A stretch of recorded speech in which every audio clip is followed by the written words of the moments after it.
GeM TV நேயர்கள் அனைவருக்கும் வணக்கம். நான் உங்கள் விஜய் பிலால். ரீசெண்ட் டேஸ்ல பார்த்தீங்கன்னா ஆப்கானிஸ்தான், பாகிஸ்தான் இந்த 2 நாட்டுக்குமே தொடர்ந்து போர் நடந்துட்டு இருந்துச்சு. ஒரு ரொம்ப நேரம் போர், அதாவது எதுக்கு நடத்துனாங்கன்னே தெரியாத மாரி திடீர்னு பாகிஸ்தான் தாக்குதல் நடத்தி 2 நாடுமே அதாவது பார்டர் லைன்லயும் தாக்குதல் நடத்திட்டு இருந்தாங்க. அது மட்டும் இல்லாம 2 நாட்டுக்குள்ளேயுமே போய் நிறைய தாக்குதலாம் நடத்தி இடத்த ஆக்கிரமிக்கிறது இந்த மாதிரி விஷயங்கள்லாம் பண்ணிட்டு இருந்தாங்க. இது சமாதான ஒப்பந்தங்கள் போடுற மாதிரியான பேச்சுவார்த்தைகள்லாம் போயிட்டு இருக்கு. அது போர் நிறுத்தப்படும் அப்படிங்கிற மாதிரிலாம் பேச்சு போயிட்டு இருந்துச்சு. இப்போ அந்த இடத்துல என்ன சொல்றாங்க அப்படின்னு பார்த்தீங்கன்னா, ஆப்கானிஸ்தானை சேர்ந்த எல்லாருமே, அதாவது முக்கிய தலைவர்களா இருக்கக்கூடியவங்களா இருக்கட்டும், தாலிபானை சேர்ந்த தலைவர்களா இருக்கட்டும், இவங்க எல்லாருமே என்ன சொல்றாங்க அப்படின்னு பார்த்தீங்கன்னா, நாங்க மனித கூட மாறி பாகிஸ்தான்ல இருந்து எங்க எங்க நாட்டை காப்பாத்தி நாங்க முன்னிலை போறதுக்கான வழிகளை நாங்க பண்ணுவோம் அப்படிங்கிற மாதிரிலாம் சொல்லியிருக்காங்க. இது மட்டும் இல்லாம நிறைய விஷயங்கள் நடந்திருக்கு. அது மட்டும் இல்லாம பாகிஸ்தானுடைய தலைவராக இருக்கக்கூடியவங்க நிறைய பேர் இது சம்பந்தமான விஷயங்களும் நிறைய பகிர்ந்திருக்காங்க. இந்த 2 பிரச்சனைக்குள்ள தேவையில்லாம இந்தியாவை சீன்ற வகையில நிறைய பேசியிருக்காங்க.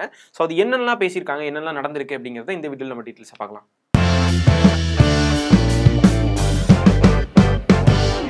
பாகிஸ்தானுக்கும் சரி, ஆப்கானிஸ்தானுக்கும் சரி, இந்த 2 நாட்டுக்கு நடுவுல போர் நடக்கும். எப்ப வேணா தாக்குறதுக்கான அபாயங்கள் இருக்கு. அதாவது எப்படி திடீர்னு இஸ்ரேல் திடீர்னு ஒரு ஈரான் மேல போர் அச்சுறுத்தலா இருக்கு அப்படின்னு சொல்லி தாக்குதல் நடத்துறாங்கல்ல எதிர்பாராத நேரத்துல. அந்த மாதிரி எப்ப வேணா பாகிஸ்தான் எங்களை தாக்கிடுவாங்க அப்படின்னு சொல்லி நிறைய, அதாவது முன்னெச்சரிக்கை நடவடிக்கைகள்லாம் நிறைய பண்ணுவாங்கல்ல. அந்த மாதிரி விஷயங்கள்லாம் ஆப்கானிஸ்தான் பண்ணிட்டு இருக்காங்க. சரி, இதுல அங்க இருக்கக்கூடிய முக்கியமான அதிகாரிகளா இருக்கட்டும், தாலிபானுடைய முக்கியமான அதிகாரிகளா இருக்கட்டும், இவங்க எல்லாருமே என்ன சொல்றாங்க, என்ன பேசிட்டு இருக்காங்க அப்படின்னு பாத்தீங்கன்னா, ரீசெண்டா நடந்த மீட்டிங் எல்லாத்துலயும் என்ன சொல்லியிருக்காங்க அப்படின்னு பாத்தீங்கன்னா, நம்ம ஆப்கானிஸ்தான், நம்ம மக்களையும் சரி, நம்ம ஆப்கானிஸ்தானையும் சரி, பாகிஸ்தான் இருந்து காப்பாத்துறதுக்காகவும் நம்ம எந்த இடத்துலயும் விட்டு கொடுக்காம நம்ம முழு மூச்சோட நம்ம ஆப்கானிஸ்தானுக்காக நம்ம போராடணும் அப்படின்னு சொல்லி அங்க இருக்கக்கூடிய அதிகாரிகள்லாம் பேசியிருக்காங்க. அதுக்கு நான் என் உயிரையே கொடுக்க கூட நான் தயாரா இருக்கேன். என்னுடைய உடம்பையே மாத்தி தற்கொலை செஞ்சு நான் நம்ம நாட்டை காப்பாத்துறதுக்கும் நான் ரெடியா இருக்கேன் அப்படிங்கிற மாதிரிலாம் சொல்லியிருக்கேன். இது ஒரு பெருமைக்குரிய விஷயம் எனக்கு அப்படிங்கிற மாதிரிலாம் வெளியே சொல்லியிருக்காரு. இதுக்கு நிறைய தலைவர்களும் நான் மட்டும் இல்ல, தாலிபானுடைய மிகப்பெரிய இடத்துல இருக்கக்கூடிய தலைவர்களும் இந்த விஷயத்தை செய்யறதுக்கு தயாரா இருக்காங்க அப்படிங்கிற மாதிரிலாம் சொல்லியிருக்காங்க. அதாவது போர் எதுக்கு நடந்துட்டு இருக்கு ஃபர்ஸ்ட், அதாவது எதுக்கு ஆப்கானிஸ்தானுக்கும் பாகிஸ்தானுக்கும் போர் நடந்தது, என்ன காரணமா வச்சு பாகிஸ்தான் அடிக்கிறாங்க அப்படின்னு பாத்தீங்கன்னா, ஆப்கானிஸ்தான்ல இருக்கக்கூடிய தலைவர்கள் சில பேர் பாத்தீங்கன்னா, நீங்க கூட ரீசெண்ட் டைம்ஸ்ல பார்த்திருப்பீங்க. நம்ம இந்தியாவுக்கு வருகை தந்து ரொம்ப நாளுக்கு அப்புறம் நம்ம இந்தியாவுக்கு அதாவது இந்தியாவுக்கு மீட் பண்ணி நிறைய பேச்சுவார்த்தைகள் நடத்திருக்காங்க. நம்ம அமைச்சர்கள் கூட எல்லாம் பேசியிருக்காங்க. அதெல்லாம் பார்த்துட்டு இந்தியா ஆப்கானிஸ்தான் தூண்டி விடுறாங்க எங்களுக்கு எதிரா அப்படிங்கிற மாதிரி பாகிஸ்தான் குற்றச்சாட்டு வச்சு, அதுதான் மெயினான காரணம். ஆனா வேற ஏதோ சின்ன சின்ன காரணங்கள் சொல்லி ஆப்கானிஸ்தானை டார்கெட் பண்ணி அடிக்க ஆரம்பிச்சாங்க. திரும்ப அவங்களும் அடிச்சிட்டு இருக்காங்க.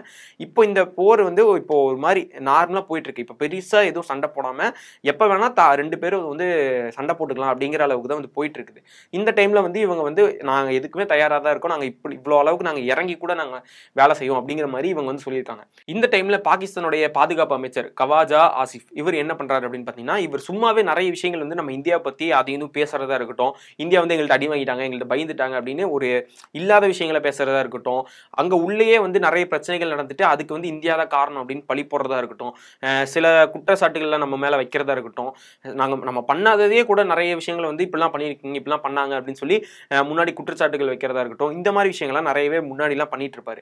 இப்பவும் அதே மாதிரி தான் பண்ணியிருக்காரு. ஆப்கானிஸ்தானை இந்தியா எங்களுக்கு எதிராக தூண்டி விடுறாங்க, அதாவது கொம்பு சீவி விடுறாங்க அப்படின்னு சொல்லுவாங்கல்ல, அந்த மாதிரி பண்ணிட்டு இருக்காங்க அப்படின்னு சொல்றாங்க. ஆனா நாங்க என்னைக்குமே அடிபணிஞ்சு போக மாட்டோம் இந்தியாவுக்கு, நாங்க எல்லாத்துக்குமே தயாரா தான் இருக்கோம். இன்னொரு, அதாவது ஆபரேஷன் சிந்தூர்ல நடந்தது நீங்க பார்த்திருப்பீங்க அப்படிங்கிற மாதிரி அவர் அதை மெயின் பண்ணி அதுல நாங்க வின் பண்ணிட்டோம் அப்படிங்கிற மாதிரி அவர் பேசிட்டு இருக்காரு. ஆனா நம்ம எல்லாத்துக்குமே தெரியும் ஆபரேஷன் சிந்தூர்ல என்ன நடந்துச்சு, யாரு அடி வாங்கினா அப்படிங்கிறது நம்ம எல்லாத்துக்குமே தெரியும். சரி, இருந்தாலுமே பாகிஸ்தான் என்ன சொல்றாங்க அப்படின்னு பாத்தீங்கன்னா, நம்ம தான் அடி வாங்கிட்டோம், நம்ம நிறைய விஷயங்கள் அவங்களா நம்ம அதாவது இந்தியா தான் நம்ம கிட்ட பிரச்சனை பண்றாங்க அப்படிங்கிற மாதிரி அவர் பேசிட்டு இருக்காரு. ஸோ இதுக்கு நம்ம ஃபர்ஸ்ட் இதுக்கெல்லாம் பதிலடி கொடுக்குற மாதிரி நம்ம இருக்கக்கூடிய, அதாவது நம்ம நாட்டில் இருக்கக்கூடிய அமைச்சர்களாக இருக்கட்டும் நிறைய பேர் பதில் சொல்லிட்டு இருந்தாங்க. அதுக்கப்புறம் தெரிஞ்சிருச்சு இவர் இப்படிதான் ஏதாவது ஒன்று சொல்லிக்கிட்டே இருப்பாரு, சும்மா தேவையில்லாதது, மக்களும் நம்ம போறது இல்லை, இது எதுக்கு நம்ம தேவையில்லாம பேசணும் அப்படின்னு சொல்லிட்டு இப்போ அவர் பேசுறதே கண்டுக்காத மாதிரி விட்டுட்டாங்க. ஸோ அதனால உள்ளக்குள்ள அவர் இருந்துட்டு பாகிஸ்தான்ல நிறைய விஷயங்கள் இந்த மாதிரிலாம் பேசிட்டு இருக்காரு. ஆல்ரெடி பாத்தீங்கன்னா பாகிஸ்தான்ல நிறைய பஞ்சமான விஷயங்கள்லாம் நிறைய ஏற்பட்டிருக்கு, மக்கள் நிறைய போராட்டங்களை பண்ணிட்டு இருக்காங்க.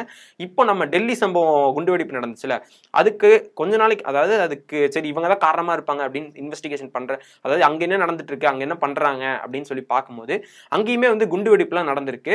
அதை பத்தி தான் வந்து சொல்லிட்டு இருக்காங்க. அதாவது பாகிஸ்தான்ல வந்து ஒரு கிரிக்கெட் வீரரோட வீட்லயோ இல்ல பாடகரோட வீட்டுக்கு வெளியேயோ வந்து துப்பாக்கி சூடுகள் நடந்திருக்கு. அது மட்டும் இல்லாம அங்கேயுமே வந்து கார் நடந்திருக்கு அப்படின்னு சொல்லி சொல்றாங்க. ஒரு பயங்கரவாதத்தை ஆதரிக்கிற நாடு அப்படின்னு சொல்லி பாகிஸ்தானை வந்து சொல்லுவாங்க. அதே மாதிரி இவங்க என்ன சொல்றாங்கன்னா, ஆப்கானிஸ்தானை நீங்க வந்து உங்களுடைய அந்த தாலிபான் அப்படிங்கிற அந்த தீவிரவாதத்தை வந்து நீங்க ஆதரிக்கிறதுனால கண்டிப்பா நான் வந்து உங்களை தாக்குதல் நடத்துவேன் அப்படின்ட்டு பாகிஸ்தானுடைய பாதுகாப்பு அமைச்சர் அவர் வந்து சொல்றாரு ஆப்கானிஸ்தான்கிட்ட.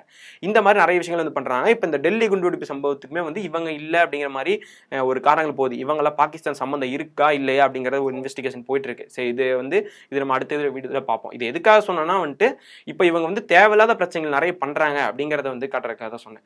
இப்போ இந்த குண்டு வெடிப்பா இருக்கட்டும், இல்ல அவங்க உள்ள நடக்கிற பிரச்சனைகளா இருக்கட்டும், உள்ளே வந்து நிறைய பிரச்சனைகள் நடந்துட்டு இருக்கு.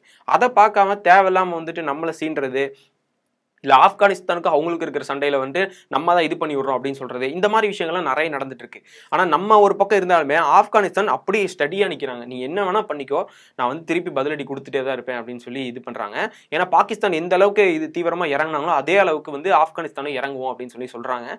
அங்க இருக்க ரீசெண்ட் டைம்ஸ்ல கூட பாத்தீங்கன்னா அங்க இருக்கிற கிரிக்கெட் வீரரை கூட பாகிஸ்தான் வந்து இறந்த விஷயம் வந்து எல்லாத்துக்குமே தெரியும். அதனால அவங்க சும்மா இருப்பாங்க அப்படிங்கிறது வந்து முடியாது. ஏன்னா கன்ஃபார்ம் ஏதாவது ஒன்று பண்றதுக்கான வாய்ப்புகள் இருக்கு. ஸோ அதுக்காக திரும்பவும் நாங்கள் வந்து அதாவது அவர் என்ன சொல்லியிருக்காரு அந்த மீட்டிங்ல மெயினாக என்ன சொல்லியிருக்காரு அப்படின்னு பார்த்தீங்கன்னா, நாங்கள் வந்து எல்லாத்துக்குமே தயாராக இருக்கோம். மனித வெடிகுண்டா மாறி எங்களை தற்கொலை பண்ணியாவது நாங்கள் எங்கள் மக்களை வந்து காப்பாற்றுறக்கு, அதாவது உங்கள்ட்ட இருந்து எங்க ஆப்கானிஸ்தான் வந்து பாதுகாக்கிறதுக்கு நாங்கள் என்ன வேணா பண்ணுவோம். இது தாலிபானுடைய பெரிய அதிகாரத்தில் இருக்கிறவங்களா இருந்தாலும் சரி, ஆப்கானிஸ்தானுடைய உயர் அதிகாரிகளா இருந்தாலும் சரி, எல்லாருமே வந்து இதே முடிவை தான் சொல்றாங்க அப்படின்னு வந்து அவர் சொல்லியிருக்காரு. ஸோ இந்த விஷயத்தை பத்தி நீங்க என்ன நினைக்கிறீங்க அப்படிங்கிறதெல்லாம் கீழே வந்து கமெண்ட்ஸை சொல்லுங்க. இதே மாதிரி யூஸ்ஃபுல்லான வீடியோஸ் பார்க்கறதுக்கு நம்ம ஜெம் டெலிவிஷனை சப்ஸ்கிரைப் பண்ணிக்கோங்க.